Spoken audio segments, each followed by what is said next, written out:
këtë edicion do të ndiqni. Është nënshkruar marrëveshja për zbatimin e abetarës së përbashkët mes Kosovës dhe Shqipërisë. Asambleja Komunale në Gjakov në një seancë të jashtëzakonshme ka votuar buxhetin për vitin 2022, vlera të cilit është mbi 27 milion euro.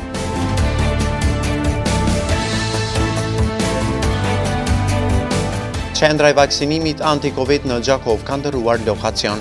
Vaksina tani e tutje do të bënë në qendrën kryesore të mjekësisë familjare, objekti i ri.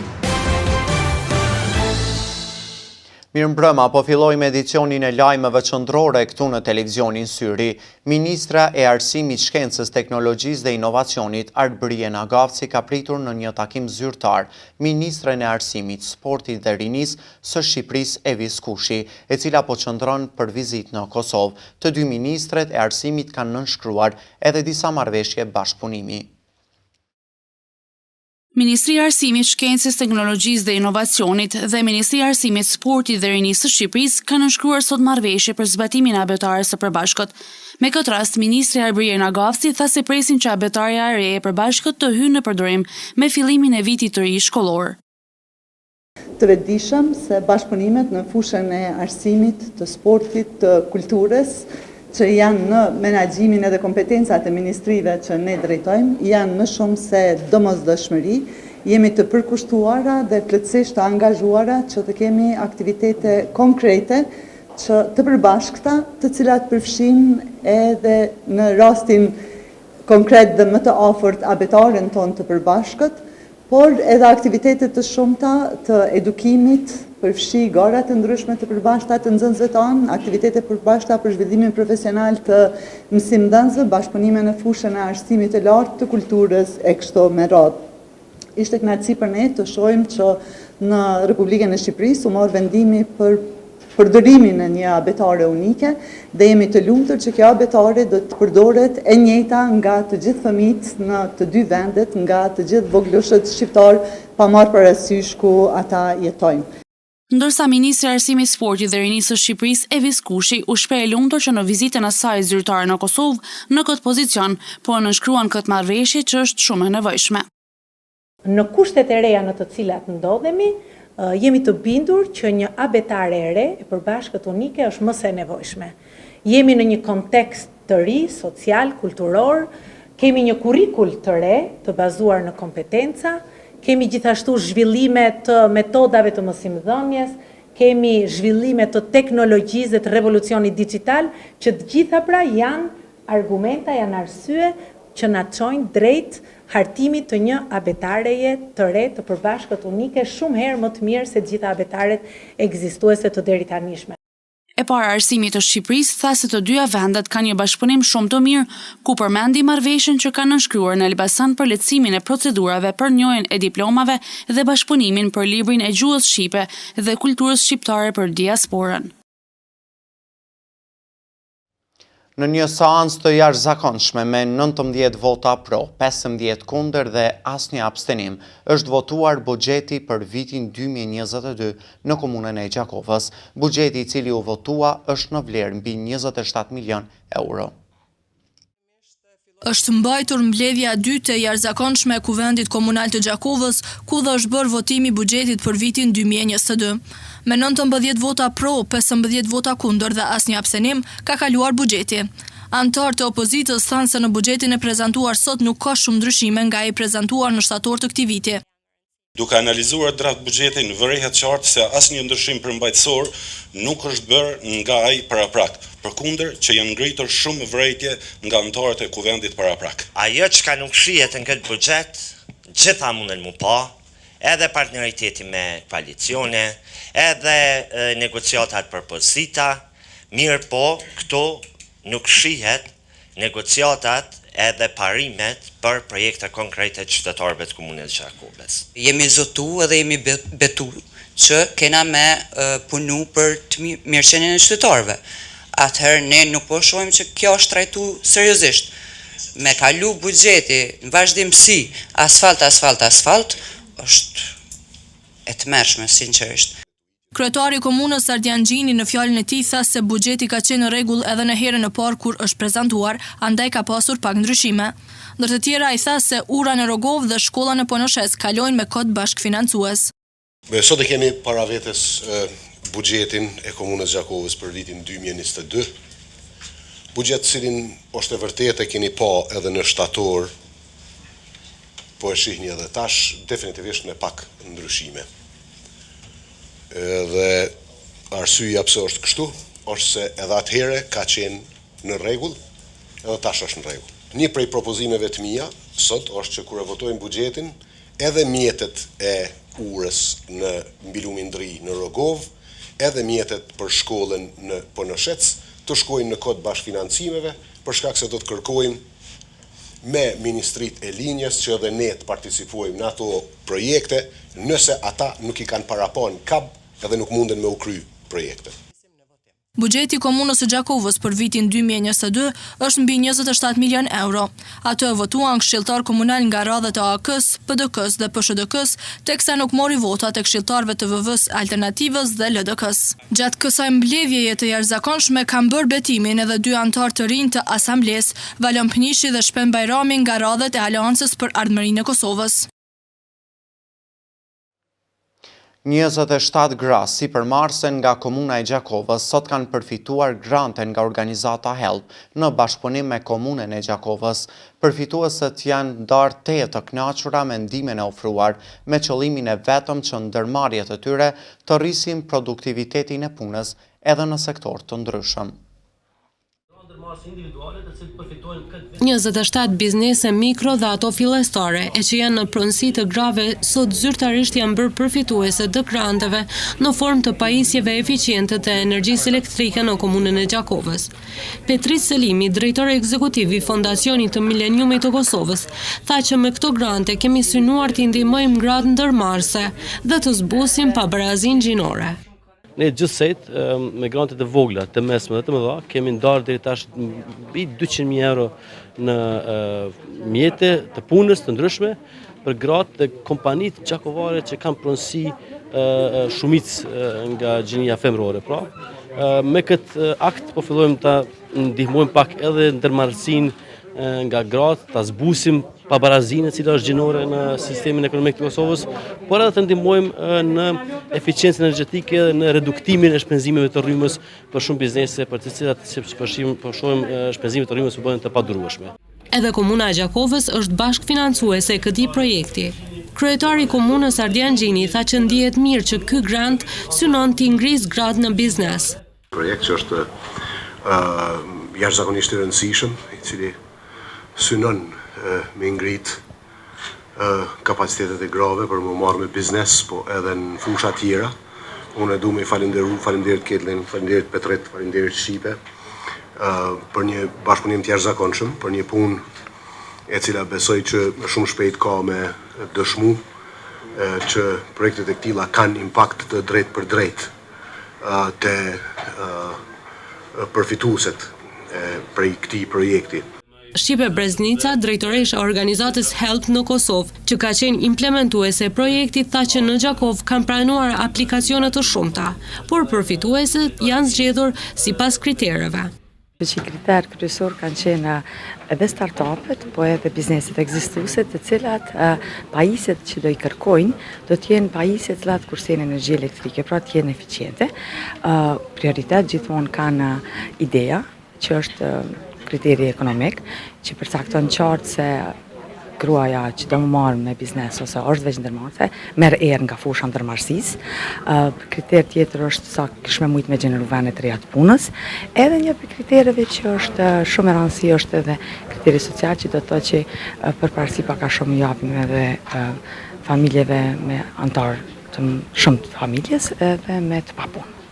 Kjo është lista e grave përfituese: Vjols Gjocaj, Fikrete Krasniqi, Greta Dautoga, Vjolsa Kuqi, Fjolla Regja, Mire Karaci, Jeta Sahatçia Peja, Vlora Aslani, Vjolsa Bytyqi, Afërdita Biblekaj, Aulona Shabani, Blerta Krusha Kërshi, Djelza Meqa, Ëmbla Kyqyku Mala, Enisa Leshi Arlati, Erodita Qehaja Karaxha, Ferdinaze Gola, Florentina Mulla Ademi, Gjejlane Shenaraj, Hajrije Quni, Kaltrina Kumnova, Reze Nigja Zherka, Dyka Musa, Lindita Tafarshiku, Ylka Haxhiu, Zana Mala, Valmira Dobroshi.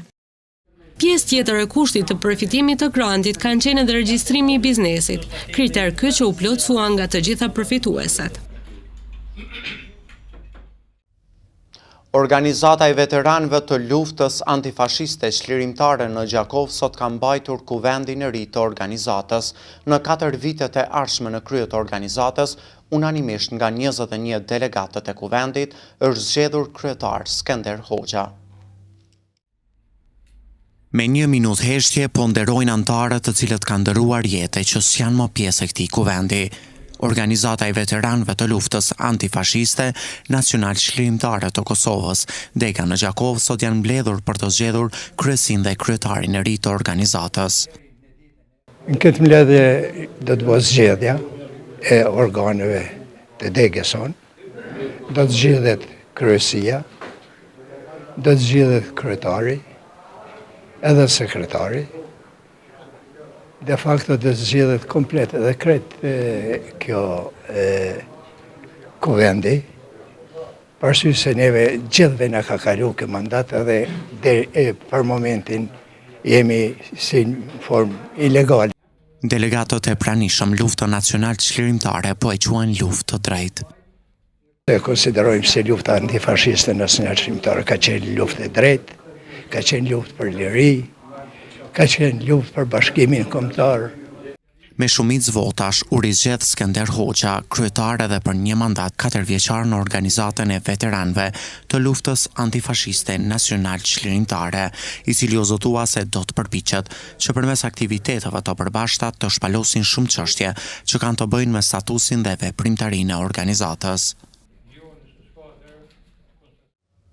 Në një aktivitet përmbyllës të organizatës, Let's Do It PEA, është bërë prezantimi i raportit të dytë mbi gjendjen e cilësisë së ajrit në komunën e Pejës dhe Gjakovës dhe u bë vlerësimi i rrezikut shëndetësor nga ndotja e ajrit për këto 2 komuna.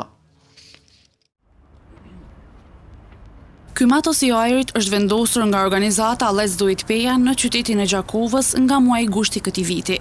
Përmes tij është bërë monitorimi i cilësisë së ajrit në zonën urbane, kurse në muajin nëntor është vendosur monitori informues mbi cilësinë e ajrit. Pikërisht për këtë, sot në një takim të përbashkët me akterët komunal, kjo organizatë publikoi raportin e dytë të gjendjes së cilësisë së ajrit në komunën e Pejës dhe Gjakovës, ku tha se në muajin nëntor ajri ka qenë më i ndotur. Mirëpo krahasuar me komunën e Prizrenit dhe Pejës, në Gjakovë ndotja e ajrit është më e vogël. Për të qenë sa më afër me qytetarët edhe për me rritë vetëdijsimin e tyre se si është gjendja e ajrit në komunë Gjakovës edhe ndikimet në shëndet që i ka kjo gjendje e cilësisë ajrit në komunë Gjakovës, ne kemi vendosur edhe monitorin në qendër të qytetit të Gjakovës, gjithashtu e kemi kriju edhe webfaqen ku online ata mundën mi pa në kohë reale se si gjendet cilësia e ajrit në komunë Gjakovës. Për periudhën e nëntorit edhe dhjetorit, u vrej që në periudhën e dhjetorit ka pas të i kalimet e grincave të PM10 edhe PM2.5. Ndotja e ajrit është njëri ndër kontribuesit kryesor në barrën globale mjedisore të sëmundjeve, kështu tha pulmologu Gjevat Kurhasani, i cili theksoi se ndotja e ajrit prek njerëzit çdo ditë, por ekspozimi afatgjat ndaj dozave më të ulta paraqet rrezik më të madh për shëndetin. Ndotja mund të jetë shkaktar i përkeqësimit të sëmundjeve të zemrës, infarktin këtë rast, pastaj goditjes cerebrovaskulare apo goditjes në tru. Edhe gjithashtu mund të shkaktoj edhe çekullimet e shtatzanat, të dëmtoj frutin nëse është shtatzanat, varësisht në cilën periudhë të shtatzanisë të shkaktoj dëmtimet e frutit. Këto janë efektet afatshkurtra sa përket ndotjes. Efektet afatgjata të ndotjes cilësohen me një indikator apo tregues që është kanceri mushkrive. Dhe ai efekt përcjellet me vite, shiqohet kur është ekspozimi ndaj ndotjes më shumë se 5 vjet, atëherë përcjellet me vëzhgimin e incidencës e sa raste përparaqiten me kancer. Kurhasani ishte pjesë e këtij ulëmtimi, i cili theksoi se nuk ka statistika të sakta se sa qytetarë të komunës së Gjakovës kanë probleme shëndetësore si pasojë ndotjes së ajrit.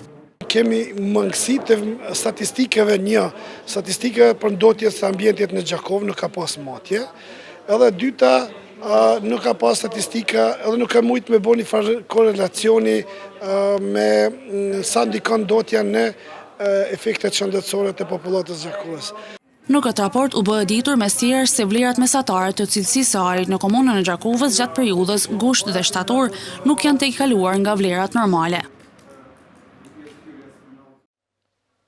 Pak ditë para se të përfundojnë procesin mësimor, nxënësit e shkollës Mustafa Bakia organizuan një aktivitet humanitar të buzëqeshur dhe plot nga zllim. Ata i dhuruan njëri tjetrit veshmbathje të cilat i vendosën në murin e solidaritetit. Muri i solidaritetit. Kështu e kanë emëruar këtë pjesë të ekspozuar nxënësit e klasave të 4-ta dhe personeli i shkollës Mustafa Bakia në Gjakov.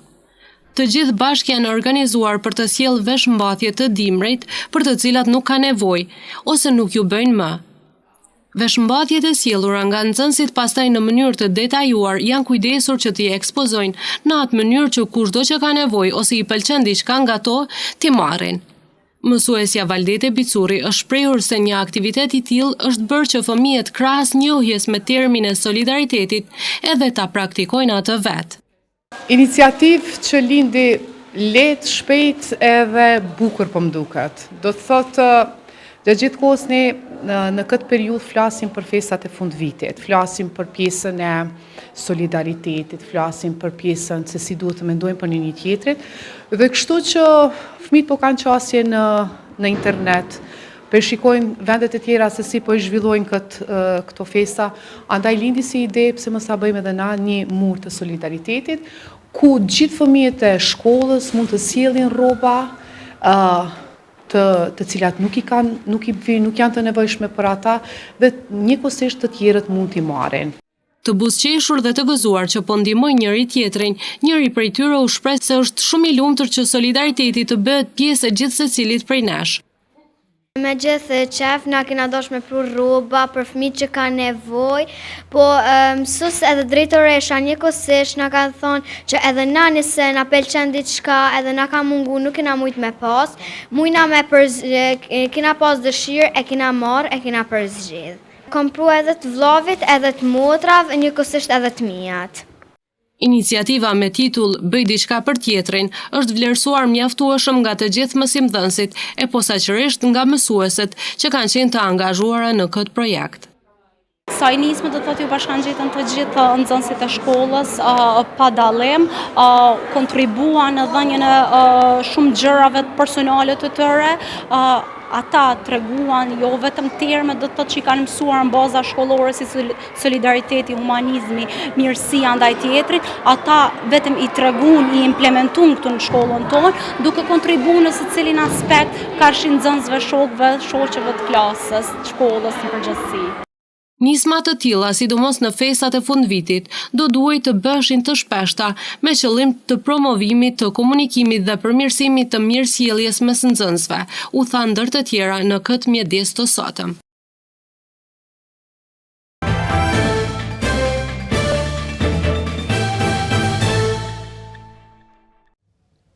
Sipas statistikave të përditësuara nga Ministria e Shëndetësisë në komunën e Gjakovës, raportohet se deri më tani janë administruar 99.027 doza të vaksinës anti-Covid. Ndërkohë, nga Drejtoria e Shëndetësisë në Gjakov bëhet e ditur se qendra e vaksinimit ka ndryshuar lokacion dhe e njëjta tani është vendosur në qendrën e vaksinimit pranë objektit të ri të qendrës kryesore të mjekësisë familjare. Procesi i vaksinimit në Gjakovë dhe zyrtarisht sot ka filluar të kryhet në qendrën kryesore të mjekësisë familjare, objekti i ri. Mjekët dhe infermierët tashmë janë mbartur dhe kanë filluar punën e tyre këtu. Sipas kryeinfermieres së kësaj qendre, Makfirete Berisha, procesi po shkon si zakonisht, andaj dhe i fton njerëzit të vaksinohen. Nga sot ne punojmë në qendrën e vaksinimit në qendrën kryesore të mjekësisë familjare. Atëherë bëj apel që të gjithë vinë të vaksinohen, në qendra jonë është në katin e dytë. Orari është nga ora 7 mëngjes deri në orën 21 mbrëmje, domethënë nuk ka shkputje të ndrimeve. Gjatë ditës janë vaksinuar kryesisht persona me dozën e 3 të vaksinës. Stafi mjekësor shprehen se janë në dispozicion të qytetarëve. Kujtojmë që qendra vaksinimit deri para ca ditësh ka funksionuar në sallën e edukatës fizike të shkollës Femia Agani, por pas vendimit të Ministrisë së Shëndetësisë, qendra është bartur në qendrën kryesore të mjekësisë familjare. 2 pacientë të infektuar me COVID-19 po vazhdojnë të marrin trajtim në spitalin e Gjakovës, ndërkaq nga Instituti Kombëtar i Shëndetësisë Publike në Kosovë bëhet e ditur se në 24 orët e fundit janë regjistruar edhe 9 raste të reja pozitive me virusin COVID. 9 raste të reja pozitive me COVID-19 janë shënuar gjatë 24 orëve të fundit në vendin tonë. Kështu informon raporti fundit nga Instituti Kombëtar i Shëndetësisë Publike në Kosovë. Ndërkaq në total numri rasteve aktive në nivel vendi është 314. Sa i përket komunës së Gjakovës, në spitalin e përgjithshëm Isa Grezda, aktualisht trajtim për COVID-19 po marrin 2 pacientë dhe që të dy janë të vaksinuar me 2 dozat e vaksinës anti-COVID. Pos apelit për vaksinim, Ministria e Shëndetësisë bën të ditur se deri më tani janë administruar gjithsej 1.656.937 doza të vaksinave për mbrojtje nga COVID-19 në nivel vendi. Një vështrim analitik i sistemit gjyqësor të Kosovës dhe specifikisht ati në Gjakov u diskutua në tryezën me temën Lishmëria në Kosovë, organizuar nga shoqata e intelektualve Jakova. Organizat kjo që së fundmi ka intensifikuar aktivitetet e saj në të mirë të komunitetit. Shoqata intelektualeve Jakova ka organizuar sot tryezë me tematik Lishmëria në Kosovë. Se sa zbatohet ligji në Kosovë, folen juristët Minush Hoxha dhe Nexhat Pula. Në këtë tryezë u diskutua gjatë për nivelin e kënaqësisë që kanë qytetarët me gjykatat dhe me prokurorinë e shtetit. Edhe ju, posaçërisht ne të profesionit, e kemi të njohur problemin me mos zbatimin e ligjit këtu te ne në Kosovë, që ka marrë përmasa shumë të mëdha, që ka pasoja gjithashtu shumë të mëdha, por që si tha dhe kryetari Zotëri Rushdiu, duke ju referuar përmendej atij citatit, ne nuk e kemi komoditetin as që duhet të kemi që t'i nështrohem, se nështrohemi situatës ku në kuptimin metaforik i qajmë durët për pjetë e thajmë smundemi. Prej kuadrave, cilët e kanë mësu këto qasticojmë lezu shkronjat, ka dalë kuadri i juridikit në kretë gjyqësinë e Kosovës, edhe ka mbrit deri aty, sot prokurori me bo akuz pa i lezu shkretat. Prokurori me bo akuz pa hi një interpretimin e dispozitave atë që i njema në fund avdinë. Prokurori në mbështetën në ekspertizë e nuk din kuptimisht çka ekspertiza, cili është qëllimi i ekspertizës, pse bëhet ekspertiza. Vlen të theksohet se të dyja këto institucione tregojnë një rritje të qëndrueshme të kënaqësisë krahasuar me vitin 2019, u tha Mesirash në këtë diskutim. Në shkollën e muzikës Prenk Jakova është mbajtur koncert me qëllim promovimin e bashkëpunimit ndërmjet Ministrisë së Arsimit, Shkencës, Teknologjisë dhe Inovacionit në Kosovë, si dhe Ministrisë së Arsimit, Sportit dhe Rinisë në Shqipëri.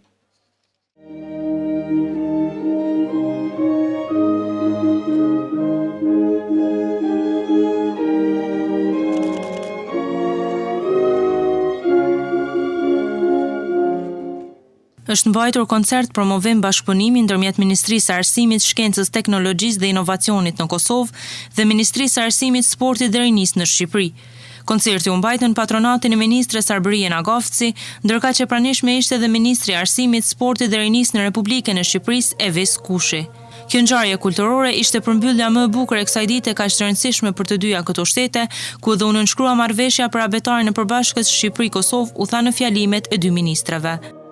Përmbyllje të kësaj dite, të cilën e filluam me një takim të këndshëm edhe shumë produktiv, konsideroj që nga mëngjesi, kur nënshkruam bashk protokollin e bashkëpunimit në lidhje me abetarin e përbashkët unike, abetaren e re për vitin 2022-2023, që do t'ju bëjmë dhuratë voglushve tanë në 110 vjetorin e pavarësisë, duke u angazhuar edhe marrë përsipër që të punojmë fort bashkë me ekipet tona të 2 ministrive që do të kenë punën më të madhe e të rëndësishme që fëmijëve tanë t'ju ofrojnë një tekst cilësor dhe që ju përshtatet kërkesave e nevojave të ditëve të sodit. Kur u takuam për herë të parë me Arbërien në Tiranë ka qenë para disa muajsh, e para gjë për të cilën ram dakord ka qenë zhvillimi një aktiviteti të përbashkët kulturor mes nxënësve tanë. Kemi qenë vizit në një shkollë e cila ka një binjakëzim me një shkollë këtu në Kosovë dhe u angazhuam që ne shumë shpejt brenda këtij viti do të realizojmë një koncert të përbashkët. Dhe ja ku jemi sot këtu. Drejtori artistik i këtij koncerti Kastriot Sada u shpreh mjaft i lumtur për bashkëpunimin dhe falendërues për këtë mundësi. Muzika është arti që bashkon rrugati hynore në kohë, breza kombe. Sonte na mblodhi së bashku muzika. Muzika që ka qenë pandashëm pjesë e rrugës sonë, bile edhe në kohët më të vështira. Për një kohë të gjatë, zëri i artit ton ka qenë ndrydhur nga zhurmat shurdhuese të luftës. Fjala kënga jon kanë qenë të vrara, por ne kemi arritur nga ndjenjë mbi të keqen, mbi errësirën, që nuk na është ndarë me shekuj me radhë. Për një fjalë rasti ishte edhe nënkryetari i komunës së Gjakovës Flamur Fetahaj, i cili mes tjerash tha se artistët përmes artit do të shprehin fjalët më të bukura për këtë bashkëpunim. Një koncert si ky është edhe një mundësi më shumë për bashkëpunimin tonë vëllazëror Kosovë-Shqipëri. Si nënkryetari i komunës së Gjakovës ndihemi nderuar të jemi në këtë koncert që na bashkon edhe më shumë. Nga Shqipëria për të qenë pjesë e këtij eventi ishin nxënësit nga Liceu Artistik Jordan Misja dhe Shkolla Kombëtare e Koreografisë.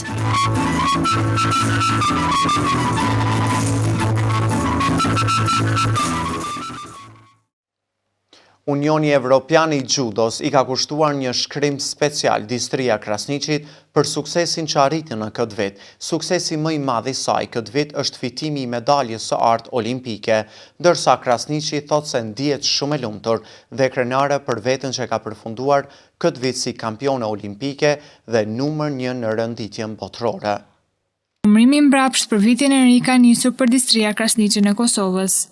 Në moshën 26 vjeçare, ajo mund ta festoj vitin 2021 si vitin e saj, duke grumbulluar 6.820 pikë deri në fund të këtij viti, pas fitimit të medaljes së artë olimpike, thuhet në këtë shkrim dedikuar Krasniqit.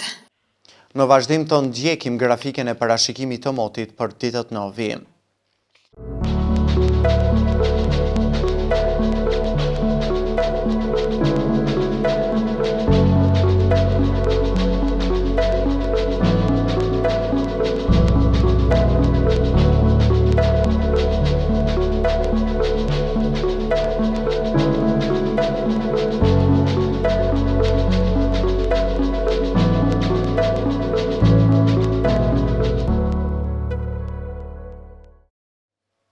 Para se të ndahemi të ndjekim edhe njëherë disa nga informacionet kryesore që kishim në këtë edicion.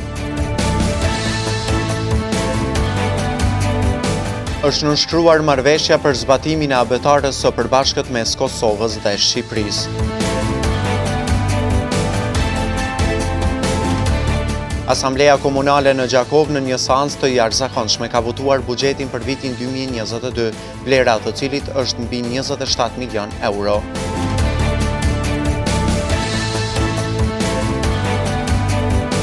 Qendra e vaksinimit anti-Covid në Gjakov ka ndërruar lokacion. Vaksina tani e tutje do të bënë në qendrën kryesore të mjekësisë familjare, objekti i ri. Kjo ishte e gjitha që kishim përgatitur për këtë edicion qendror të lajmeve, ndërkohë ju vazhdoni të qëndroni me televizionin syri dhe rrjetet tona sociale.